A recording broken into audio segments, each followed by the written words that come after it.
All right, so this is a suggestion via a channel member. Guys, let's check it out. I felt like every soldier could fire 300 rounds a minute. We couldn't even stand up. These are not the lines from a science fiction movie. These are the real words from a Venezuelan guard who personally experienced the US military's Operation Absolute Resolve. On January 3, 2026, the US military carried out a textbook decapitation strike in Venezuela.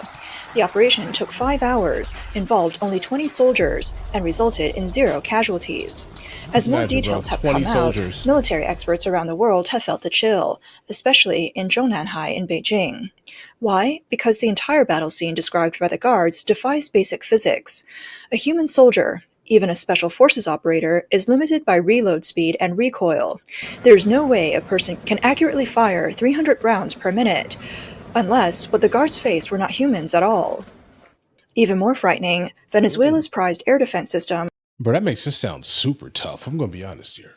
Right. And I mean like a naturally super tough Superman level of like AI typing, but it's a human. I like that. Advertised as the strongest in South America and built at great cost by China, suddenly died the instant the fighting began.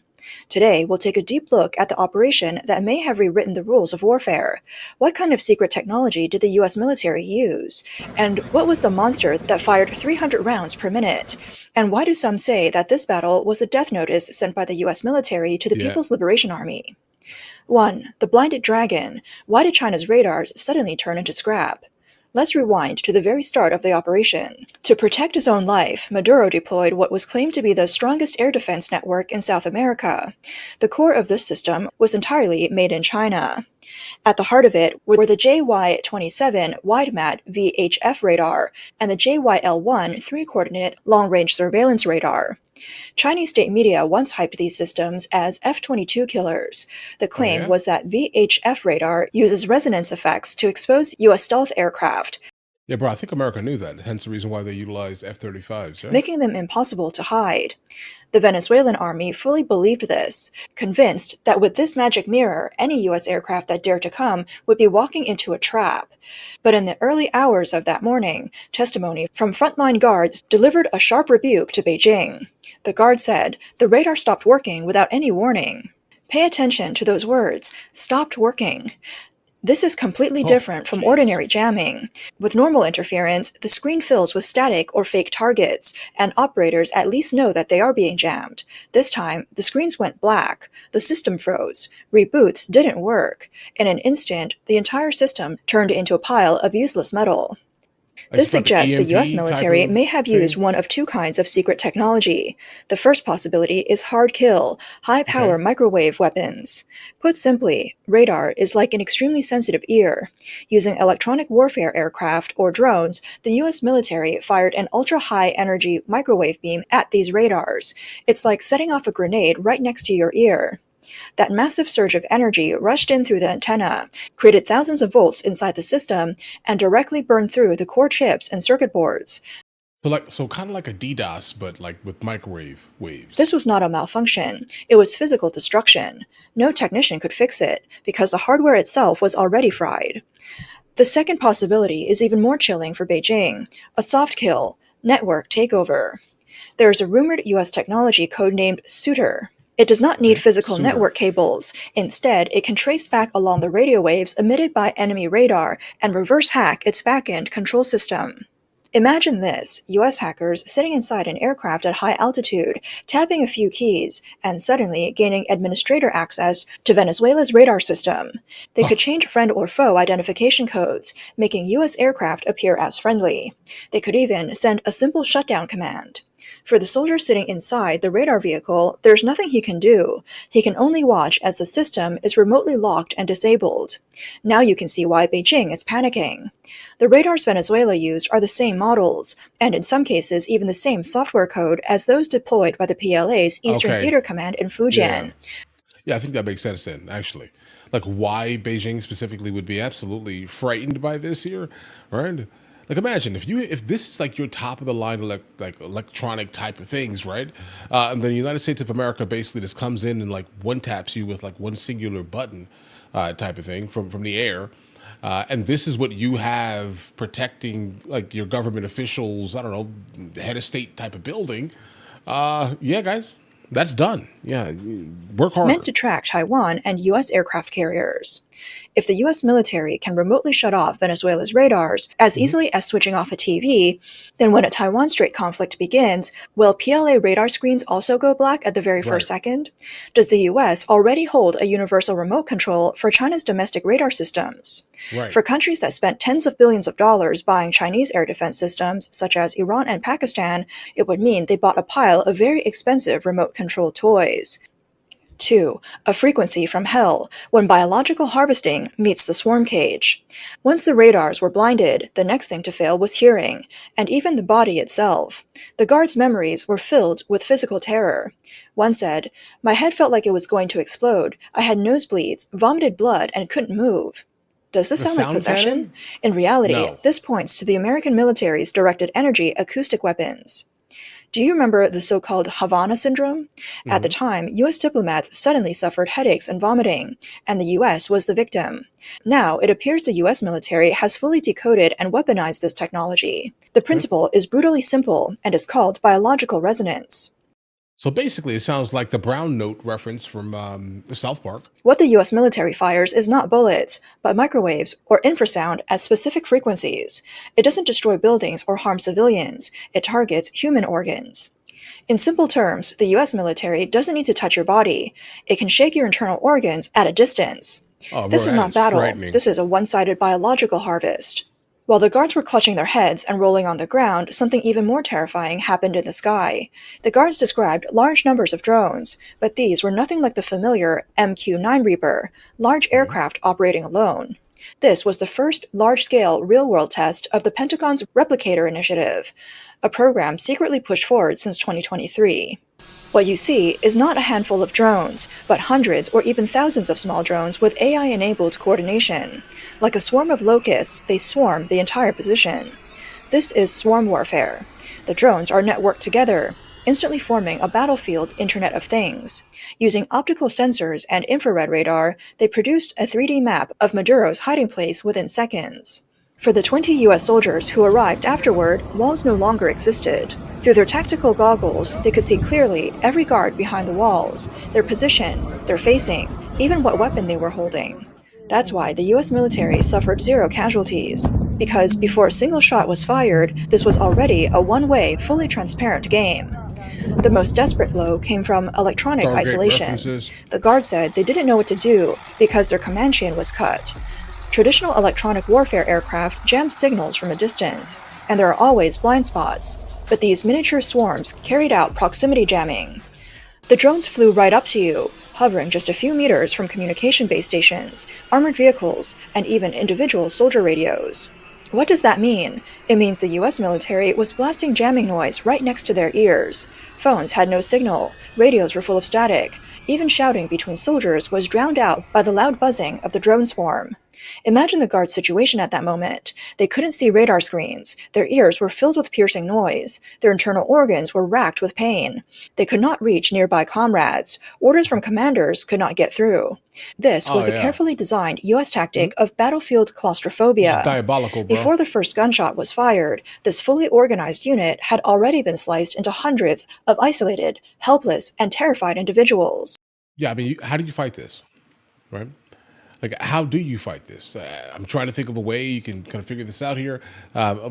Maybe some type of shielding, if it's like a radio wave or something, kind of inside of all the cockpits of some of these like massive weaponry, at least, if you want to stop that. But I'm not sure you're going to be able to basically stop any type of like crazy microwave RF type signal or whatever it is that's basically targeting this specific device. How do you do that? How? As of right now, I can't think of anything. This battle signaled the end of the China-Russia-style thinking, centered on big platforms and heavy armor. Against this kind of all-pervasive machine swarm virus, even the most advanced tank becomes nothing more than a blind and deaf steel target. 3. 300 rounds per minute, unmasking the US military's Steel Reaper. The most chilling detail in this testimony is hidden in what sounds like an exaggerated complaint. It felt like every soldier could fire 300 rounds per minute. U.S. intelligence may have released this line to show off firepower, but in doing so, they slipped up. This number became a Trojan horse that exposes the truth. Why? Because anyone with basic military knowledge knows that a human soldier, even a real-life Rambo, can't achieve that rate of fire. Right. Let's do some simple physics calculation. Modern U.S. rifles usually have magazines holding about 30 rounds. So what does 300 rounds per minute mean? It means a single soldier would have had to empty 10 magazines in 60 seconds. That requires completing the cycle of firing, dropping the magazine, grabbing a new one, inserting it, chambering a round, and re-aiming. Okay, let me go ahead and forecast something. I'm thinking maybe something similar to like a minigun on some type of mounting system that has the ability to move. It's being controlled by like LiDAR most likely or something like this, where it can basically pinpoint and shoot through the same exact hole 300 times because it's exclusively based off of some type of LiDAR type of system here. I mean, I just can't imagine like a human being able to kind of do something like this, even looking at this. I'm thinking it has to be something like minigun oriented or something, bro. Right? Yeah, they may actually be carrying multiple rifles, sure, right? But how do you let off 300 rounds from one singular point, at the same time, unless it's like mechanical almost, right? I don't know. I'm thoroughly confused. Every 6 seconds. And that's not even counting barrel overheating or massive recoil. Right. If this were a human soldier, the muzzle would be climbing to the sky, the shoulder would be wrecked by recoil, and there would be no way to maintain the shocking accuracy the guards described. Okay. When all possibilities are eliminated, whatever remains, no matter how unbelievable, must be the truth. The 20 special forces the guards faced were likely not made of flesh and blood. This brings us to the true protagonists of the battle, combat robots from the Replicator Initiative. According to information leaked from within the Chinese military, only robots could achieve what the guards described. Right. First, no magazine limits.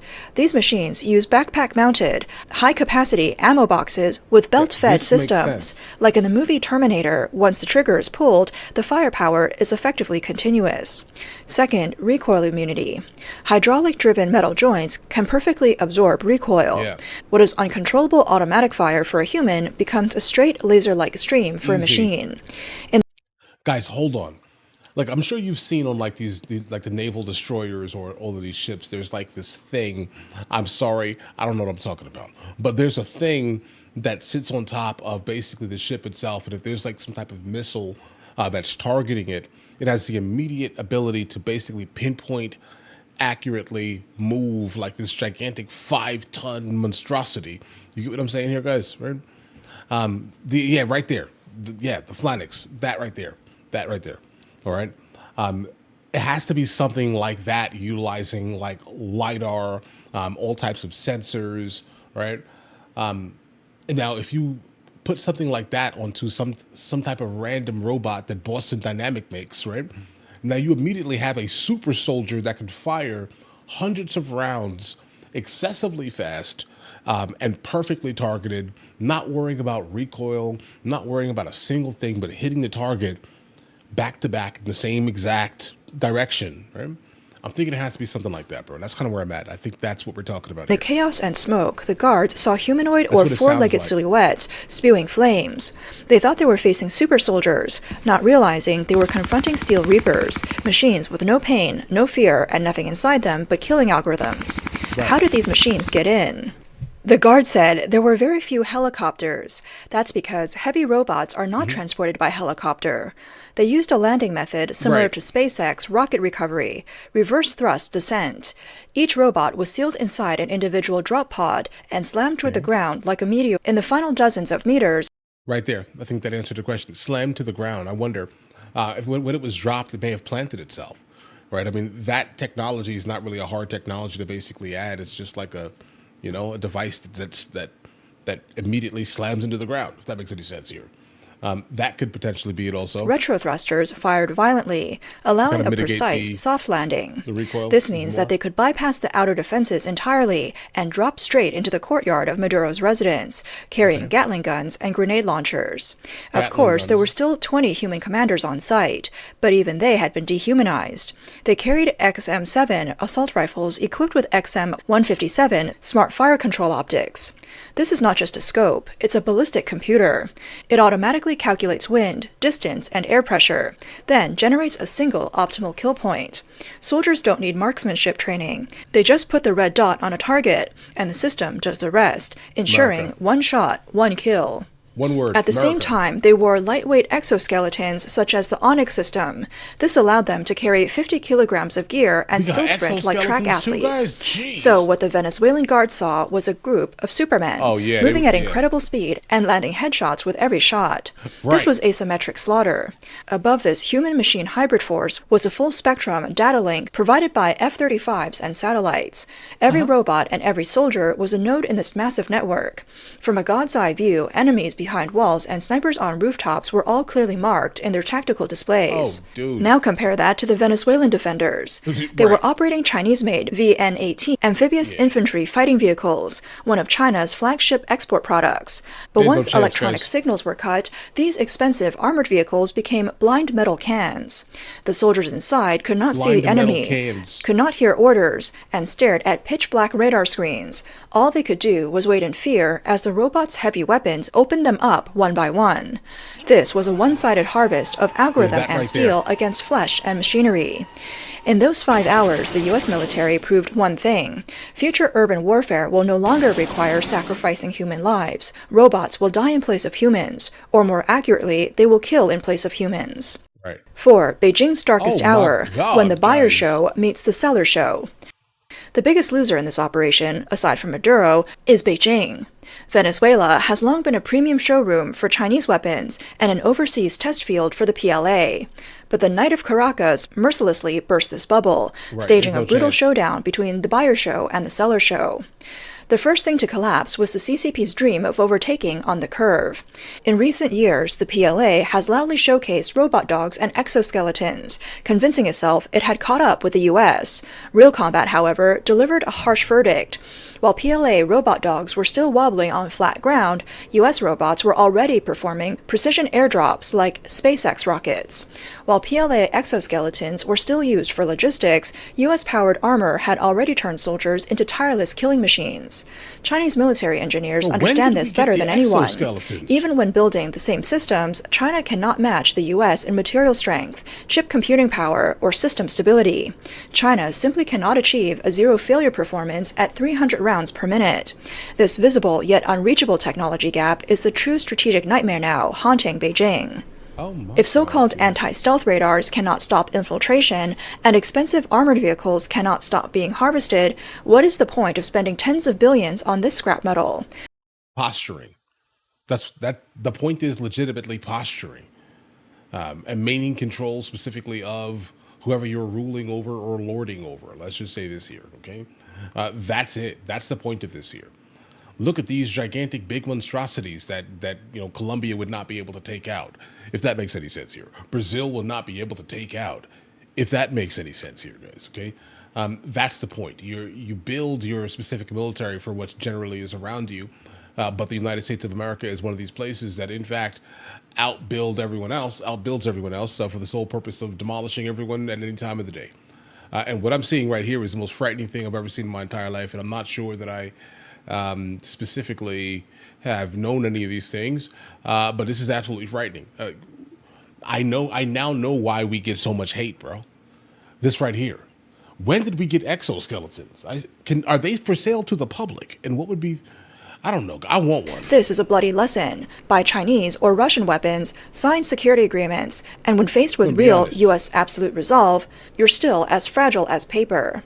The global arms market may soon see a wave of returns targeting made in China. But if the technology gap makes Beijing anxious, President Trump's casual remark about high-level cooperation sends a deeper chill through Beijing. The strongest fortress fears not outside missiles, but keys held from within.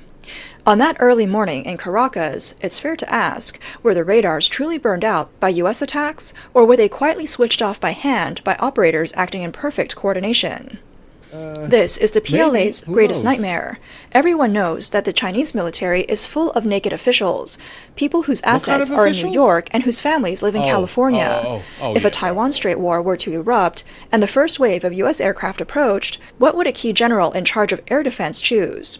Would he press the launch button and fight the US to the death? Or, to protect his trust funds in America, quietly pull the plug on the data link? Might he send the US the blind zone codes of the air defense missiles? A Okay, makes technology gap is sense. terrifying.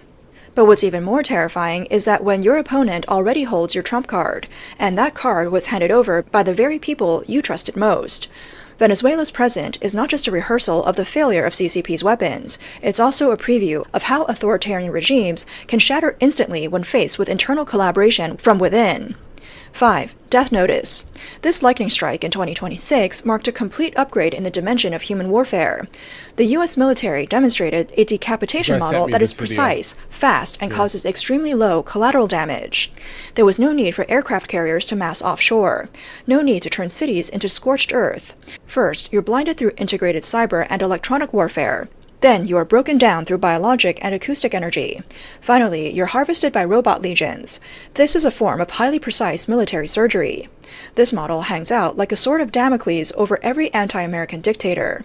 It declares the complete end of human wave Damocles. tactics and human shield tactics. Dictators Well no longer said. have anywhere to hide. They no longer even have functioning radar to speak of. For Beijing, this is not just a defeat happening far away, it's a death notice about their future.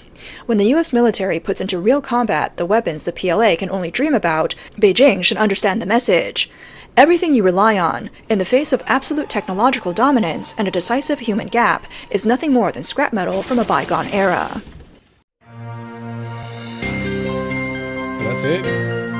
Oh, dude, well put together. I'm gonna be honest here, right? I mean, I don't get things like this sent to me like this type of thing any longer for some reason. Send me more of these things because these are super entertaining here. Yeah, I have no idea how anyone like truthfully is going to kind of stand up. Like, listen, we definitely see what's going on in Greenland right now, where there are a lot of people that are basically kind of coming together and kind of like delivering soldiers to Greenland. But in fact, like what France sent, like what 10 people, guys, that's you can't protect the country with 10 people from the United States of America when we just did that with 20 people and some robots. I'm not saying that we need to go ahead and take another place. Understand this. Understand this here. But what I'm saying is that you're gonna have to come harder. But I don't know if I like the idea of us being like like the leader of this gunboat diplomacy type of thing that we're encountering these days. At least I'm not sure I like that. I think people have the right to maintain their sovereignty. Let's just say this here. But watching this unfold is absolutely stunning to encounter because, guys, I don't follow things like this. I don't know. One of you guys just said that we can rent exoskeletons for the Great Wall of China. All right. Okay. But another one of you guys just said you could basically buy it. But I'm trying to figure out like what would be the reason why I would want specifically an exoskeleton. I have no idea. I don't carry things like long distances. I don't know, but I think it's a cool thing. Disability that would make sense here. In fact, like for that specific thing, I get that. That makes sense. I love the idea of that, bro. I think there's it could help the people, but I think like kind of like on average here, or yeah, on average, things that are basically made to kind of defend the United States of America kind of end up at some time many years down the line here. I think it's smart, right? I mean, we end up kind of getting these things bleeding into our public markets and things like that. So I think that's a good idea eventually. But obviously, like when the price goes down, because it looks expensive. I just don't know what I would use it for. So I probably wouldn't use it at all, right? I just want a robot. I'm just gonna be honest. Give me a robot. Like, give me like not one of those like four-legged dog type of things. I have no reason to basically have one of those, right? But give me like one of those like Optimus Prime or Optimus like Tesla robots, bro. Oh, guys, that sounds good. That sounds really good. Guys, do you want to watch movies with me? I never actually thought to like promote it over here, guys. But if you guys do want to watch it, guys, we have hundreds of movies, and I mean hundreds of movies that we've reacted to. You guys can come watch them with me if you want to, along with many TV shows. Currently, we're working on the show Dexter, along with Vikings, and we have a lot of series that are already completed. But if you guys do want to watch it with me, the link is in the description. Everything's available at the second tier. But of course, if that's not your thing, guys, don't worry. Right? Listen, like and subscribe.